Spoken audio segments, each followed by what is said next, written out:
FNAF. Okay.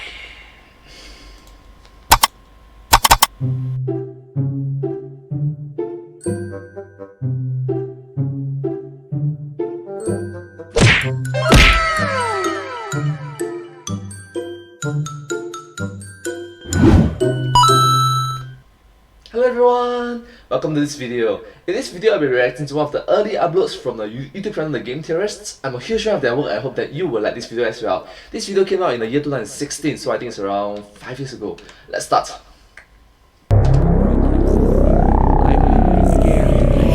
Isn't this why you came here, to be with her again? Wow. The first few seconds of this video is like super dark, so you know, viewer discretion is advised. So sorry. Yeah, viewer discretion is advised.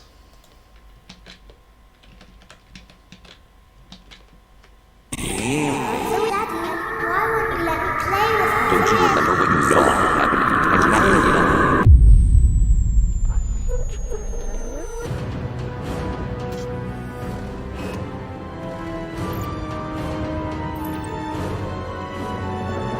Hello Internet, welcome to Game Theory.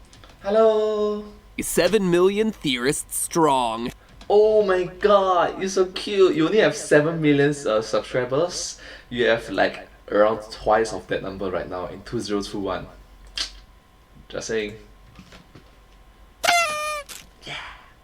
And a lot of that is thanks to this franchise. More often than not, when I talk to people about their favorite episodes of this series, it's these. Young, old, it doesn't matter, the FNAF series was their first introduction. So I always feel a lot of pressure on these videos to deliver in a big way. You know, looking back, they're some of my personal favorites. Not only am I proud of the final product, but I'm proud of what they represent, as the FNAF series has been a true team effort, branching out across every person who has ever touched this channel, spanning every editor who's ever worked on an episode of Game Theory, getting you loyal There's a lot of individuals. Think about it. theorists involved with pitching theories and covering every style of theory that I personally write, from more IRL episodes to more lore-based ones. We've used everything from books to spin-off titles, real-world math and science to source code analysis, teaser images, trailer hints, and even US trademark data. But you must understand that all this is back in 2016, 5 years ago. There'll be a lot more in the future. Across this series, it's incredible the breadth that we've gone to. And to think, I almost never covered this series to begin with. It was going to be Slender, but then you guys, you loyal theorists, encouraged me to look into it. All based on a simple Twitter poll. You guys made it happen, and the rest is history. Funny how life goes sometimes. Anyway, like I said, I feel a lot of responsibility with these episodes, but I think today is my favorite of the whole series, because now we finally have all the pieces necessary to tell a coherent plot. It's not just some corpse kids and silent puppets and mauve murderers who don't say anything. We have personalities now, actual character, and most importantly of all, motivation. Motivations for why a serial killer would create a place like Sister Location. And believe it or not, the answer is actually quite sad. So the question of the day is, can a game make you feel sympathy for a child murderer? Because once you have the complete story, you might just see Purple Guy in a whole new light. Maybe not, but right now my understanding is no. Child murderer, seriously, no. There's a saying in Chinese is 人之初性本善. Everybody at the start, that means babies lah. Everybody, that means babies at the start, are all kind-hearted. So yeah.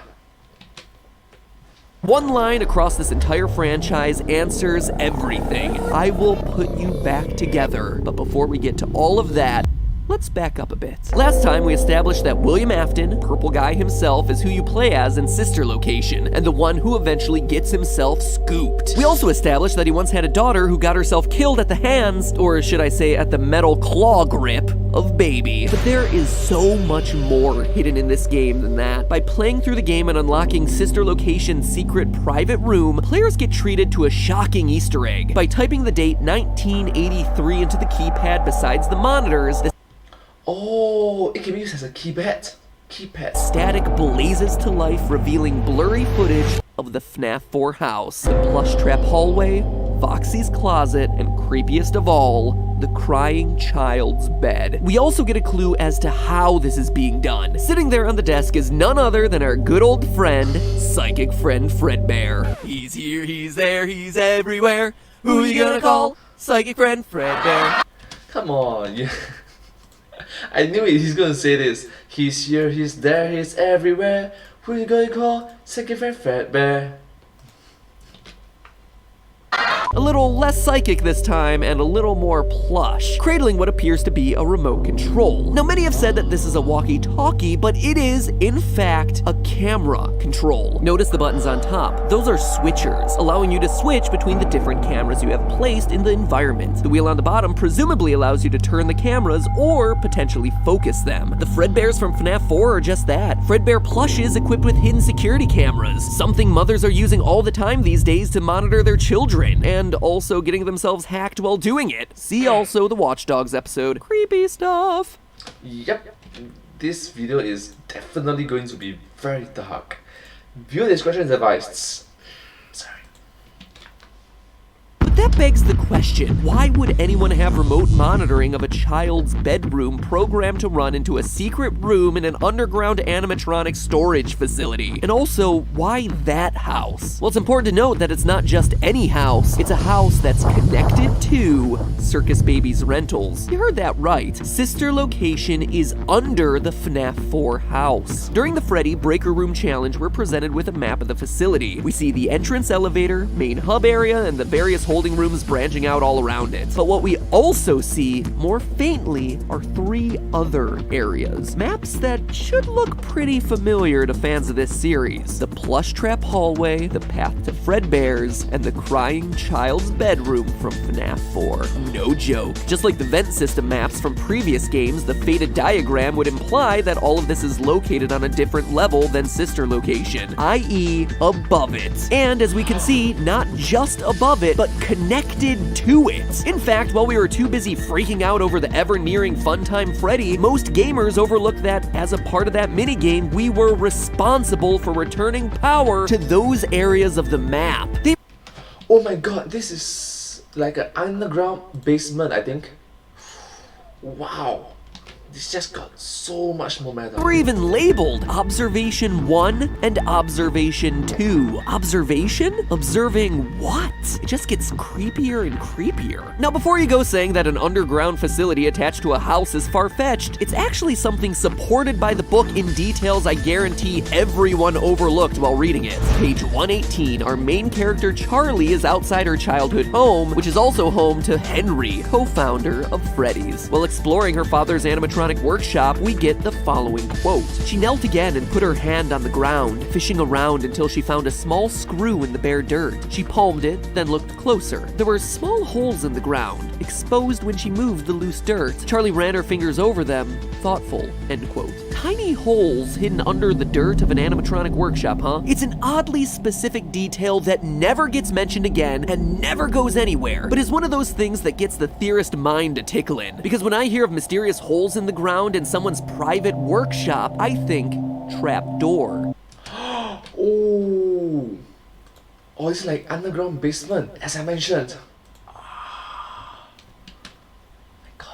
Hidden trapdoor, or more accurately, secret entrances. Could this be a hint as to a secret entrance in Henry's animatronic workshop into sister location? In fact, we can prove using more details from the book that it is still being used by Afton. Earlier in that same chapter, Scott makes sure to drop a few more hints that seemingly never go anywhere, but we all know Scott better than that, right? And now that we have sister location to reference, these little details start to make a whole lot more sense. Quote, the benches were there where her father had assembled and tweaked his inventions, but the materials, the blueprints, and the half-finished robots that were once crammed onto every surface had disappeared. Where are they? End quote. So we have missing blueprints and partially finished bots that have just disappeared, but it continues. Quote, "Charlie," John said from across the workshop, "he was in the dark corner. If the skeleton had been there, it could have reached out to touch him, but it's not there." Notice the italics here. This isn't something that we're doing for effect in the video, this is actually straight from the book. Time and time again, Scott and the team working on this book are emphasizing these lines, as though they're pointing to a greater mystery here, that someone has stolen these materials and are using them for their own devices, that they're hidden somewhere in this world. But it's a mystery that never gets solved within the pages of the book. But perhaps most importantly of all is a paragraph a few sentences later that pulls all these clues together and may finally give us an answer as to what is in the box. So awesome. Like we are opening the Pandora's box. You know, the box. Quote, "John was standing beside her father's toolbox, and he stepped away as she came over, giving her space. Charlie knelt down before it. It looked as if it had just been polished. It was made of dark, stained wood. Glossy. All the tools were polished and clean. They looked as though they had just been used that morning, wiped down and put away meticulously, like someone still cared for them." End quote. Stolen blueprints, missing robots, pristine tools despite supposedly going unused for 10 years, hints at a trap door and William Afton lingering around the town in disguise. Quite simply, the pieces here add up. But again, that's hints that we can glean from the book. The bigger question here is, why would Afton be spying on the FNAF 4 house in the games? Well, because it's his. As we established last episode, you play as Purple Guy, and each night you go back to your retro-themed house. At first, these cutscenes seem like they should just be absurd breaks from the spoopy action of the main game. Clara, the baby isn't mine! But look closer and you notice the details of the room, in particular, a very ugly lamp. A very ugly, very familiar lamp. One that we saw in, you guessed it, FNAF 4. In other words, Oh, it's his house. this is Afton's house. And from his underground private room, he's observing his kids. Crying child, the older brother, and the girl who eventually becomes baby. As I suspected in my prediction video for this game, this truly is a sister location. A sister's location. And from there, all the parts start to fit together. So let's retell this story from the beginning now that we have all the pieces. Remember what will happen if he catches you. It's a line we hear repeated over and over again throughout FNAF 4, and now we know why. Crying child has seen Golden Bonnie abduct children multiple times in the past. This moment in the back room that we all debated about whether or not it was a murder is in fact a child kidnapping.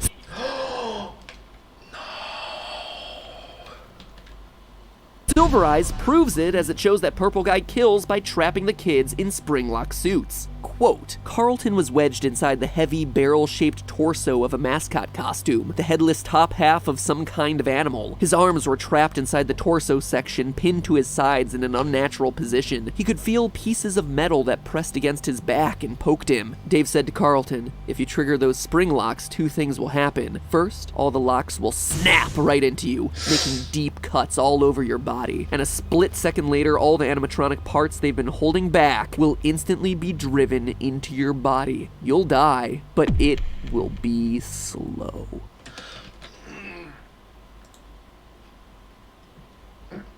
What? My God.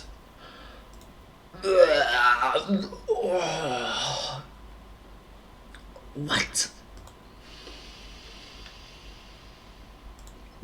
Wow. Having witnessed a scene similar to this, the boy is justifiably terrified, trying to avoid the pizzeria at all costs. But it's kinda hard when your father is one of the owners. Meanwhile, William Afton knows that he's been found out, hence the observation monitors and security Fredbears. He needs to be sure of his son's movements, even when he's at work, be it above ground or below. I mean, the guy may be a killer, but it's not like he could just kill his son, even if he was the witness to a gruesome murder at the restaurant. But Afton's problem gets solved prematurely with the fatal chomp of 83, a son William loved killed by the very animatronics he also loved, leading us to one fateful promise.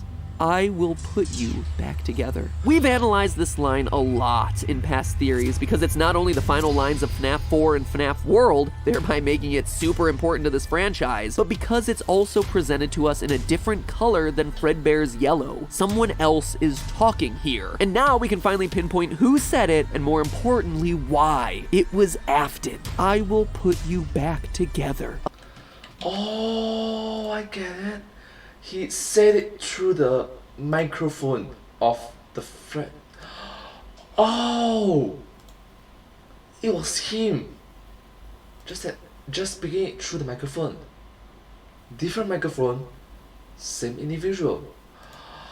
Oh gosh. A promise to fix his son, a broken son, in the only way that he knows how: animatronics.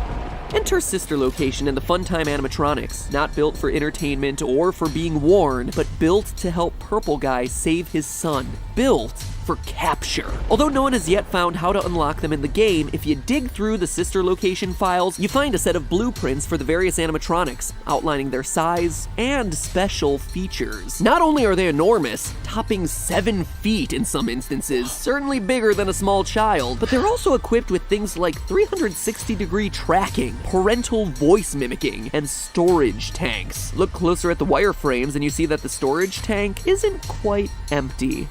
Yeah, that's a child in there, curled up, hidden in Fredbear's stomach, captured alive, ready to be experimented on. Because Purple Guy is no longer killing to satisfy himself, he's doing it to recover his son, to figure out the secret of fusing souls into animatronics. You heard me, Afton wants to unlock the mystery of giving gifts, giving life. And if that seems like... Okay, let's just say this is messed up. The universe that the game takes place in is just messed up.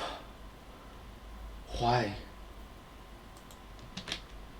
a stretch, just look at the number of sentient, independent, and fully aware robots in Sister Location. You not only have the core set, but there's also the baby babies and the mini Renas. Tens of sentient animatronics moving against their programming. And unlike past games where we received explanations like anti-criminal systems, dying guys in murder suits, or the products of a nightmare, here they just kinda exist.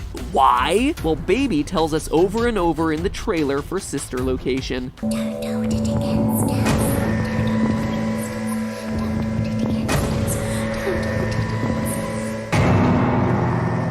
You don't know what we've been through. Before the game's release, we had no idea, but now we do know what they've been through. Experiments and controlled shocks.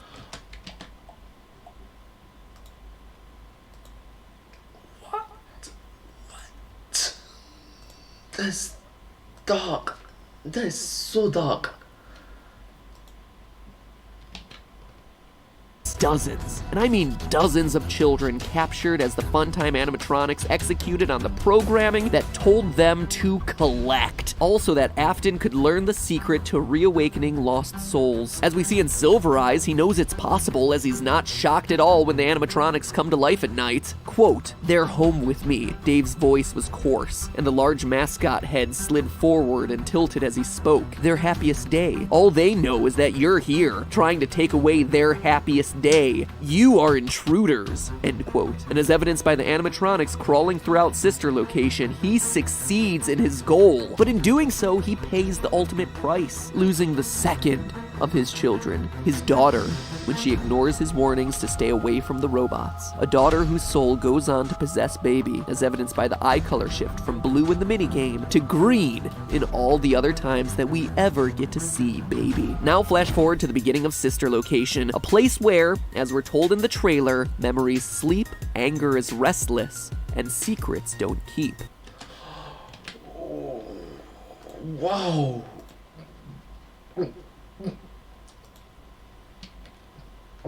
The children's spirits are mad and eager to get out, but how does a ragtag group of sentient robots escape? Even if they made it to the surface, giant endoskeletons roaming around would be like the coming of Terminator 2, and humans don't take kindly to that sort of thing. And so they've been forced to concoct a sneakier plan to escape. They've put together their individual abilities Afton programmed into them, like Freddy's voice mimic and Bellora's misdirection tactics, to create a new entity, the collective consciousness known as Ennard. A tangle of wires and eyeballs that serves as their final hope. And we know it's all the animatronics together because it refers to itself as we. There is nowhere to go when we look like this. As the teaser said, there was a part of him in every body. After all, throughout the 5 nights, Ennard uses those various skills and pretends in order to gain our trust, using the voice mimic to sound like Baby and be sympathetic, adopting the voice of the little green-eyed girl to make us compelled to move forward and save her. But it's all a trick, and by night 5, they've cleared out all the evidence, killing the other technicians so that no one can speak of the haunted animatronics. But note that those guys haven't been scooped. They've saved that honor specifically for you. Wow, so because we are the bad guy, the baddest bad guy around, we were not hanged, we were tortured and died. Oh! You, the purple guy, the reason they're stuck there in the first place. Using Baby's voice, they push you into the scooping room, remove your skeleton, and inhabit your body. And as we see in the final scene, their escape is successful. The purple guy, the serial killer father trying to put his son back together, is killed by the exact monsters he first created. But not in an unhappy way. He achieved what he wanted, being reunited with his children. Page 411 of Silver Eyes. Quote, "The voice of the rabbit was smooth and rich, almost musical. Dave cocked his head to the side so that only one of his bulbous eyes could peer through the sockets. We both wanted to love," he said in those melodious tones. "Your father loved, and now I have loved." End quote. But hey, that's just a theory. What now, Scott? A game theory! Thanks for watching. Welcome back. My God. My goodness. My gosh. This episode is dark. Wow. Alright, let's continue. To the Super amazing end card tournament. Super amazing end card tournament. Welcome back to the Super Amazing End Card Tournament! Where last time I asked you whether you thought Sister Location was scary good or frighteningly bad. Survey said 97,000 votes for Sister Location and 30,000 against. So it looks like y'all felt that Scott got his groove back with this one. The follow-up question for today, which animatronic is your favorite? Maybe it's the scariest, maybe it's the one you most identify with, maybe it's the one you're most excited about yiffing. Hey, no judgment here. You yell and sniff all you want. Whatever your reasoning, just click on one. At this point, there's like 1,000, so let's just narrow it down to the essentials and you can include all versions of that character. Wait, that means it sort of have around the same number, or if not more than the amount of Pokemons, isn't it? So here we go. Your options are Freddy, Bonnie, Freddy, Chica, Bonnie, Chica. Foxy/Mangle, Golden Freddy/Fredbear, Springtrap, and Baby. Apologies to all you Balloon Boy and Ballora fans out there. Seriously though, are you out there? Oh, wait a minute. What happened to the puppet? Seems like those two in particular just don't fit in anywhere. Anyway, click on one of the options to cast your vote, and once you're done, you have 2 options. Number 1, go and check out the FNAF playlist on the channel. Binge watch that sucker, because honestly, it's a lot of fun to look back at those old theories and see just how far we've all evolved in our thinking about this game. Each episode is like a little time capsule, and you're like, oh yeah, I remember when there was only 4 animatronics and everyone was like, whoa, Golden Freddy is blowing my mind right now. Or option 2, if you're looking for a break from FNAF, might I recommend to you Salad Fingers over on the Film Theory channel. Seriously, if you like FNAF, then you will love my Salad Finger theories. Yep.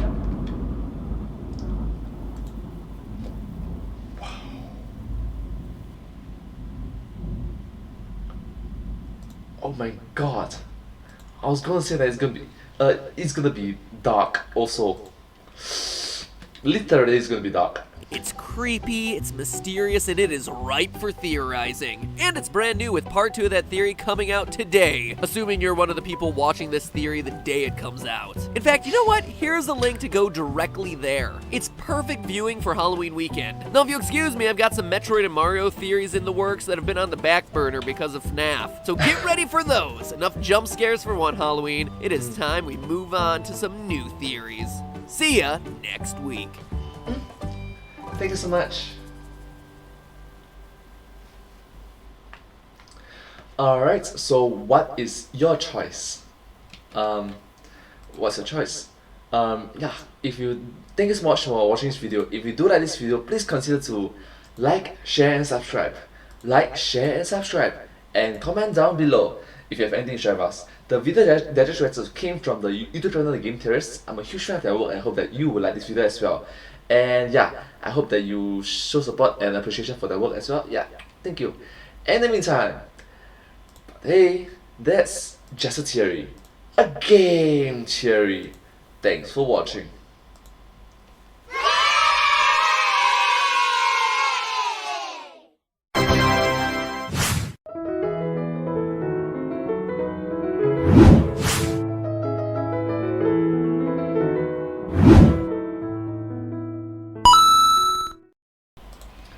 Since this is Five Nights at Freddy's FNAF, it shall be. But hey, that's just a theory. A FNAF theory. Thanks for watching.